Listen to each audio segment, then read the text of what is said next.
श्री अरविंद केजरीवाल।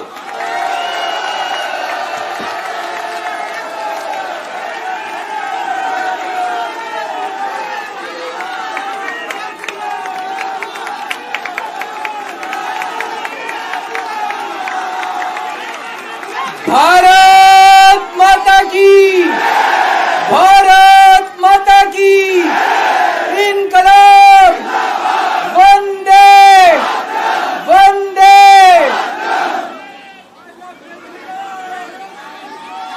आप सब लोगों का तहे दिल से बहुत बहुत शुक्रिया।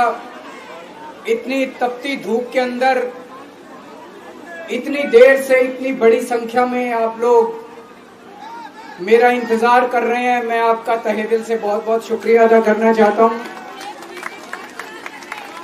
जितने लोग इस वक्त टीवी में देख रहे हैं उन सब दर्शकों का भी मैं तहे दिल से शुक्रिया अदा करना चाहता हूं। सबको मेरा नमस्कार, सबको मेरा प्रणाम। दोस्तों, सीधा जेल से मैं आप लोगों के बीच में आ रहा हूं। आपके बीच में आके बहुत अच्छा लग रहा है। 50 दिन के बाद अभी मैं, मेरी पत्नी भगवंत मान साहब, हम लोग कनॉट प्लेस में हनुमान मंदिर में गए थे। हनुमान जी का आशीर्वाद लिया, उनके दर्शन किए। फिर शिव जी के मंदिर गए, शनि जी महाराज के पास गए, उनका सबका आशीर्वाद लिया। बजरंग बली की खूब कृपा है हमारे ऊपर, हमारी पार्टी के ऊपर, देशवासियों के ऊपर। उन्हीं की कृपा से आज अचानक मैं आप लोगों के बीच में हूं। नहीं तो किसी को उम्मीद नहीं थी कि चुनाव के बीच में मैं जेल से बाहर आ जाऊंगा।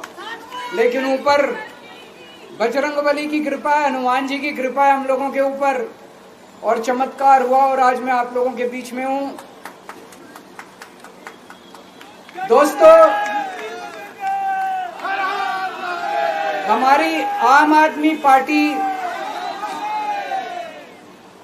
एक छोटी सी पार्टी है, 2 राज्यों के अंदर है, अभी 10 साल पुरानी पार्टी है।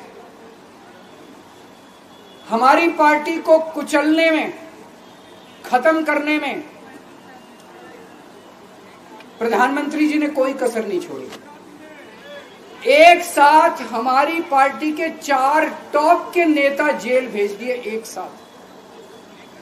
अरविंद केजरीवाल, मनीष सिसोदिया, संजय सिंह, सतिंदर जैन। बड़ी बड़ी पार्टियों के अगर 4 टॉप के नेता जेल चले जाएं, पार्टी खत्म हो जाती है। आम आदमी पार्टी के 4 टॉप के नेता इन्होंने जेल भेज दिया। उन्होंने सोचा कि पार्टी खत्म हो जाएगी, लेकिन ये पार्टी नहीं है, ये एक सोच है। जितना ये खत्म करना चाहते हैं उतना ये बढ़ती जाती है, उतना ये बढ़ती जाती है। ये क्रश करना चाहते हैं प्रधानमंत्री जी आम आदमी पार्टी को। जो लोग मोदी जी से मिलने जाते हैं, वो कई लोग हमें भी जानते हैं, वो बाहर आके हमें बताते हैं कि आपके बारे में सबसे पहले मोदी जी से जो भी मिलने जाता है, सबसे पहले वो केजरीवाल की और आम आदमी पार्टी की 10 से 15 मिनट बात करते हैं। उनको कहते हैं कि आने वाले समय के अंदर आम आदमी पार्टी ही देश को भविष्य देने वाली है। वो खुद भी मानते हैं। इसीलिए वो चाहते हैं कि आज ही आम आदमी पार्टी को बढ़ने से रोका जाए, इनको कुचल दिया जाए। ये तानाशाही है। अगर उनको लगता है कि आम आदमी पार्टी आने वाले समय में बीजेपी को चैलेंज देने वाली है, आप अच्छे काम करो, आप देश को भविष्य दो। आज आपकी सरकार है केंद्र के अंदर, आप देश के लिए काम करोगे, आम आदमी पार्टी को कोई पूछेगा ही नहीं। लेकिन आप कुछ काम नहीं करो और आम आदमी पार्टी को कुचल दो, ये जनतंत्र नहीं है, ये इस देश की जनता पसंद नहीं करती। इन्होंने आम आदमी पार्टी को कुचलने में कोई कसर नहीं छोड़ी। छोटे से लोग हैं हम लोग, छोटी सी पार्टी है। 75 साल के अंदर इस कदर किसी पार्टी को और उसके नेताओं को प्रताड़ित नहीं किया गया जिस तरह से प्रधानमंत्री मोदी जी ने आम आदमी पार्टी को प्रताड़ित करने की कोशिश की है। मेरे को इन्होंने जेल भेज दिया। प्रधानमंत्री जी कह रहे हैं मैं भ्रष्टाचार से लड़ रहा हूं। देश के सबसे बड़े चोर, उचक्के और डकैतों को उन्होंने अपनी पार्टी में शामिल कर लिया। जिन लोगों को 10 दिन पहले मोदी जी कहते थे 70,000 करोड़ का इसने घोटाला कर दिया, थोड़े दिन के बाद उसी आदमी को अपनी पार्टी में शामिल करके किसी को डिप्टी सीएम बना देते हैं, किसी को मंत्री बना देते हैं और उनके सारे ईडी और सीबीआई के मामले खत्म कर देते हैं और कहते हैं मैं भ्रष्टाचार से लड़ रहा हूं। मैं मोदी जी को कहना चाहता हूं, भ्रष्टाचार से अगर लड़ाई लड़नी है तो केजरीवाल से सीखो। प्रधानमंत्री जी, भ्रष्टाचार के खिलाफ लड़ाई केजरीवाल ने लड़ी है। 2015 में जब दिल्ली में हमारी सरकार बनी थी, हमारे एक मंत्री का एक ऑडियो मेरे पास किसी ने व्हाट्सएप कर दिया। उस ऑडियो में मेरा मंत्री किसी दुकान वाले से 5 लाख रुपए मांग रहा था।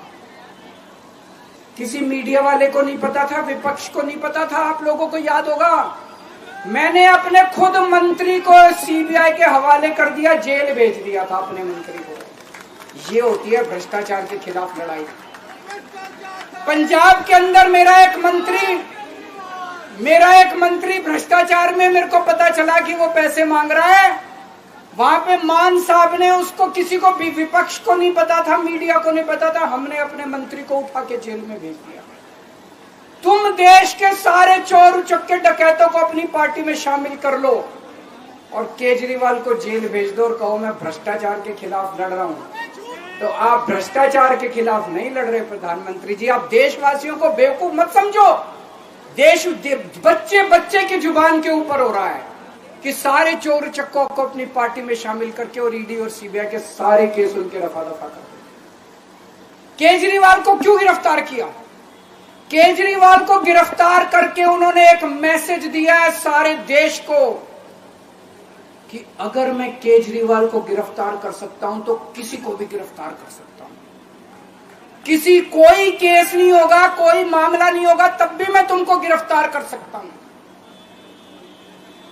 एक बेहद खतरनाक मिशन चालू किया हुआ है प्रधानमंत्री जी ने, बहुत ही खतरनाक। देशवासियों को यह समझने की, अब जब मैं बोलने जा रहा हूं, समझने की जरूरत है। उस मिशन का नाम है वन नेशन वन लीडर। देश के सारे नेताओं को खत्म करना चाहते हैं मोदी जी और इसको 2 स्तर के ऊपर इस मिशन को चला रहे हैं। जितने विपक्ष के नेता हैं उनको जेल भेजेंगे और जितने बीजेपी के नेता हैं उनको सबको निपटा देंगे, उनकी राजनीति खत्म करते जाएंगे, उनको सबको निपटाते जाएंगे। विपक्ष के अंदर आज इन्होंने मनीष सिसोदिया को जेल भेज दिया, संजय सिंह को जेल भेज दिया, सत्येंद्र जैन को जेल भेज दिया, केजरीवाल को जेल भेज दिया, हेमंत सोरेन को जेल भेज दिया, ममता दीदी के कई मंत्रियों को जेल भेज दिया, स्टालिन के कई मंत्रियों को जेल भेज दिया, केरला के सीएम के पीछे पड़े हैं। अगर ये चुनाव जीत गए, मेरे से लिखवा लो एफिडेविट के ऊपर, थोड़े दिन के बाद ममता दीदी जेल में होंगी, तेजस्वी यादव जेल में होगा, स्टालिन साहब जेल के अंदर होंगे, पिनरई विजयन जेल के अंदर होंगे, उद्धव ठाकरे जेल के अंदर होंगे, जितने विपक्ष के नेता ये सारे जेल के अंदर होंगे। अगर ये चुनाव जीत गए, इन्होंने बीजेपी का एक नेता नहीं छोड़ा। आडवाणी जी की राजनीति खत्म कर दी इन्होंने, मुरली मनोहर जोशी की राजनीति खत्म कर दी, सुमित्रा महाजन की, शिवराज सिंह चौहान जिसने मध्य प्रदेश का चुनाव जीत के दिया इन लोगों ने, शिवराज सिंह चौहान ने उसको मुख्यमंत्री नहीं बनाया, उसकी राजनीति खत्म कर दी। वसुंधरा राजे की राजनीति खत्म कर दी इन्होंने, खट्टर साहब की राजनीति खत्म कर दी, डॉक्टर रमन सिंह की राजनीति खत्म कर दी। अब अगला किसका नंबर है? योगी आदित्यनाथ। अगर ये चुनाव जीत गए, मेरे से लिखवा लो, 2 महीने के अंदर उत्तर प्रदेश का मुख्यमंत्री बदल देंगे। योगी आदित्यनाथ की राजनीति खत्म करेंगे, उनको भी निपटा देंगे। यही तानाशाही है दोस्तों। वन नेशन वन लीडर ये चाहते हैं, एक ही तानाशाह इस देश के अंदर बचेगा, एक ही तानाशाह इस देश के अंदर बचेगा। हमारा देश बहुत महान है, 4000 5000 साल पुराना हमारा देश है। इसके पहले पिछले 4000 साल में कई मौके आए जब इस देश के ऊपर तानाशाहों ने कब्जा करने की कोशिश की, लेकिन हमारे देश के लोगों ने उन तानाशाहों का तख्ता उखाड़ के फेंक दिया। जब जब हमारे देश में ऐसा मौका आया कि तानाशाह ने हमारे देश के ऊपर कब्जा करने की कोशिश की, इस देश की जनता ने उसका तख्ता उखाड़ के फेंक दिया। आज एक तानाशाह इस देश से जनतंत्र खत्म करना चाहता है। आज एक तानाशाह इस देश से लोकशाही खत्म करना चाहता है। मैं पूरे तन मन धन से लड़ रहा हूं, संघर्ष कर रहा हूं उस तानाशाह के खिलाफ। 140 करोड़ लोगों का साथ चाहता हूं मैं। मेरे अकेले के करने से नहीं होगा। 140 आज मैं आप लोगों से भीख मांगने के लिए आया हूं। 140 करोड़ लोगों से 140 करोड़ लोगों से भीख मांगने के लिए आया हूं। मेरे देश को बचा लो, मेरे भारतवर्ष को बचा लो, मेरा भारत बहुत महान है। इस तानाशाही से बचा लो मेरे दोस्त, मेरे देश को।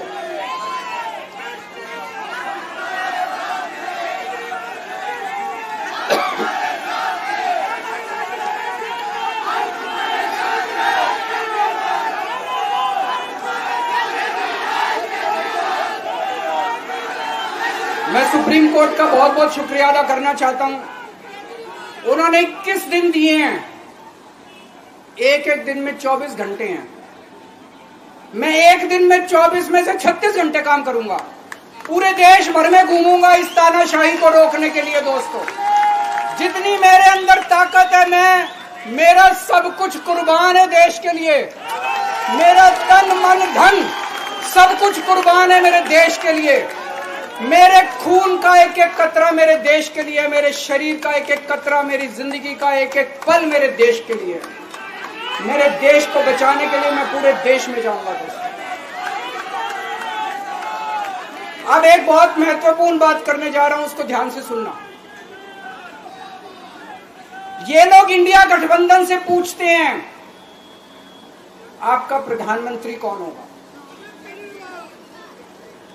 मैं बीजेपी से पूछता हूं आपका प्रधानमंत्री कौन होगा। आप लोग सोच रहे होंगे केजरीवाल क्या बात कर रहा है, मोदी जी होंगे। नहीं, मोदी जी अगले साल 17 सितंबर को 75 साल के हो रहे हैं। बीजेपी के अंदर मोदी जी ने 2014 में मोदी जी ने खुद ने रूल बनाया था कि बीजेपी के अंदर जो भी 75 साल का होगा उसको रिटायर कर दिया जाएगा। सबसे पहले आडवाणी जी को रिटायर किया गया, उसके बाद मुरली मनोहर जोशी जी को रिटायर किया गया, फिर सुमित्रा महाजन को रिटायर किया गया, फिर यशवंत सिन्हा को रिटायर किया गया। अब मोदी जी अगले साल 17 सितंबर को रिटायर होने वाले हैं। तो मैं बीजेपी से पूछना चाहता हूं आपका प्रधानमंत्री का दावेदार कौन है। दोस्तों, अगले साल 17 सितंबर तक अगर इनकी सरकार बनी, तो उस पे भी आऊंगा मैं। अगर इनकी सरकार बनी तो पहले अगले 2 महीने में योगी जी को निपटाएंगे ये, और उसके बाद मोदी जी के सबसे खास अमित शाह को ये प्रधानमंत्री बनाएंगे।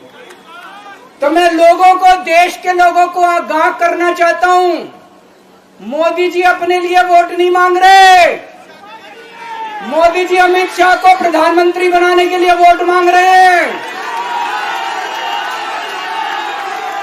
मैं पूछना चाहता हूं मोदी जी से और अमित शाह जी से, ये मोदी की गारंटी पूरी कौन करेगा? क्या अमित शाह मोदी की गारंटी पूरी करेंगे? जब आप अगर जो वैसे तो मेरे को लगता है, मैं भी आऊंगा उसके ऊपर, मुझे नहीं लगता इनकी सरकार बन रही है, लेकिन जो बीजेपी को वोट देने जाएं वो ये सोच के जाना कि आप मोदी जी के नाम पे वोट नहीं दे रहे, आप अमित शाह के नाम पे वोट दे रहे।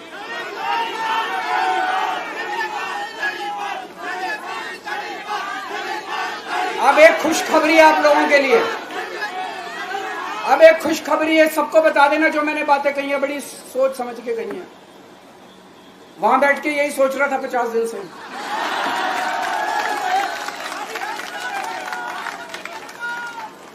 दोस्तों, पूरे देश के मेरे को बाहर निकले हुए 20 घंटे हो गए।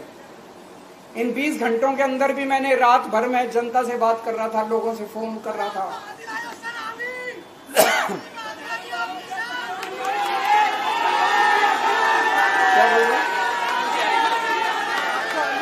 रात को आंधी आई थी।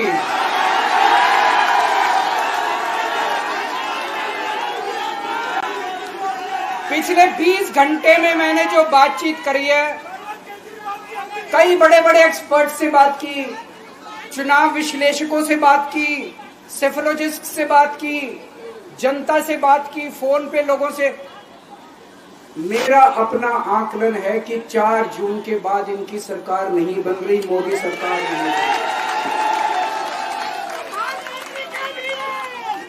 दोस्तों, अगर मैं गलत हूं तो मेरे को बताना। हरियाणा में इनकी सीट कम हो रही है, राजस्थान में कम हो रही है, कर्नाटक में कम हो रही है, दिल्ली में कम हो रही है, बिहार में कम हो रही है, महाराष्ट्र में कम हो रही है, कर्नाटक में कम हो रही है, बंगाल में कम हो रही है, झारखंड में कम हो रही है। बढ़ कहां रही है? यूपी में कम हो रही है, बढ़ कहां रही है? बड़े एक भी जगह इनकी सीटें नहीं बढ़ रही हैं। मेरा अपना मानना है, और सट्टा बाजार में भी वो जो चल रहा है, इनकी 220 से 230 के बीच में सीट आ रही है, उससे ज्यादा सीट नहीं आ रही। मोदी सरकार नहीं बन रही है, केंद्र में इंडिया गठबंधन की सरकार बन रही है। आम आदमी पार्टी उस सरकार का हिस्सा होगी। दिल्ली को पूर्ण राज्य दिलाएंगे। दिल्ली का एलजी लोगों का एलजी होगा, दिल्ली का एलजी दिल्ली वालों का एलजी होगा। गुजरात से आया हुआ अभी, दिल्ली के लोगों का एलजी होगा, दिल्ली के लोगों का विकास होगा। एक और पॉइंट है, जब मैं जेल के अंदर था तो कुछ लोगों ने यह मुद्दा उठाया, केजरीवाल सीएम पद से इस्तीफा क्यों नहीं देता। दोस्तों, केजरीवाल को कभी किसी पद का लालच नहीं हुआ। मैं यहां मंत्री, मुख्यमंत्री, प्रधानमंत्री ये सब बनने नहीं आया। इनकम टैक्स में कमिश्नर की नौकरी करता था। कमिश्नर की नौकरी छोड़ के दिल्ली की झुग्गियों के अंदर 1 नहीं, 2 नहीं, 3 नहीं, 10 साल तक मैंने दिल्ली की झुग्गियों के अंदर काम किया है, सुंदर नगरी और नंद नगरी की झुग्गियों के अंदर। इनकम टैक्स कमिश्नर की नौकरी छोड़ के जब मेरे को दिल्ली की जनता ने पहली बार सीएम बनाया, असूलों के ऊपर 49 दिन के अंदर सीएम पद से इस्तीफा दे दिया था। एक चपरासी की नौकरी कोई नहीं छोड़ता। सीएम बनने के लिए लोग अपना दायां हाथ कटाने के लिए तैयार होते हैं। मैंने खुद से अपने आप सीएम की कुर्सी को लात मार दी थी 49 दिन के अंदर। मेरे लिए सीएम पद इंपॉर्टेंट नहीं है। आज मैंने सीएम पद से इस्तीफा क्यों नहीं दिया जेल जाने के बाद? दोस्तों, पिछले 75 साल में भारतवर्ष में इतने राज्यों के चुनाव हुए, इतने राज्यों के चुनाव हुए, दिल्ली के अंदर सबसे ऐतिहासिक बहुमत से आम आदमी पार्टी जीती। 55-56% वोट, एक बार 67 सीट, एक बार 62 सीट। इतने भारी बहुमत से आज तक कोई राज्य की सरकार 75 साल में नहीं जीती। इतने भारी बहुमत से जीतने के बावजूद झूठा केस, अब उनको पता है वो हमें हरा नहीं सकते दिल्ली के अंदर। उन्हें पता है अगले 20 साल तक दिल्ली में आम आदमी पार्टी को कोई नहीं हरा सकता। तो उन्होंने एक षड्यंत्र रचा, राजनीतिक षड्यंत्र रचा। केजरीवाल को झूठे केस में जेल भेज दो, केजरीवाल को इस्तीफा देना पड़ेगा, केजरीवाल की सरकार गिर जाएगी। उन्होंने ये षड्यंत्र रचा। मैंने कहा मैं भी इस्तीफा नहीं दूंगा। तुम अगर जनतंत्र को जेल में कैद करोगे तो जनतंत्र जेल से चला के दिखाएंगे। दोस्तों, सरकार भी जेल से चला के दिखाएंगे, कतई इस्तीफा, तुम्हारे ट्रैप में फंसने वाले नहीं हम। ये अगर हेमंत सोरेन साहब को भी इस्तीफा नहीं देना चाहिए था, जेल से सरकार चलानी चाहिए। अगर हमने इस्तीफा दे दिया, ये तो बड़ा अच्छा इनके लिए। जिस राज्य के अंदर ये चुनाव हारेंगे उसके मुख्यमंत्री को पकड़ के जेल में डाल दो, सरकार गिरा दो, उसके मुख्यमंत्री को पकड़ के जेल में डाल दो, सरकार। आज मैं अगर दिल्ली की जेल के अंदर रह के दिल्ली की जेल से इस्तीफा नहीं दे रहा, वो इस तानाशाही के खिलाफ संघर्ष कर रहा हूं, इसको समझ लेना। केजरीवाल को किसी पद का लालच नहीं है, सीएम तो 100 सीएम की कुर्सी देश के नाम कुर्बान है। मुझे पता चला मेरे जेल जाने से बहुत लोग भावुक हुए, खासकर मेरी माँ, बहनें, महिलाएं बहुत रोई, कईयों ने बहुत मन्नतें मांगी। मैं सबका बहुत बहुत शुक्रिया अदा करना चाहता हूं, जिन लोगों ने अपनी दुआएं, करोड़ों लोगों ने अपनी दुआएं भेजी हैं। पूरी दुनिया भर से करोड़ों लोगों ने दुआएं भेजी। उन्हीं के आशीर्वाद का कमाल है कि आज मैं आप लोगों के बीच में हूं। आप लोग सब लोग सुखी रहें, देश खूब तरक्की करे, फले फूले, आप सब लोग खूब खुश रहें, ऐसी मेरी प्रभु से इच्छा है। भारत माता की।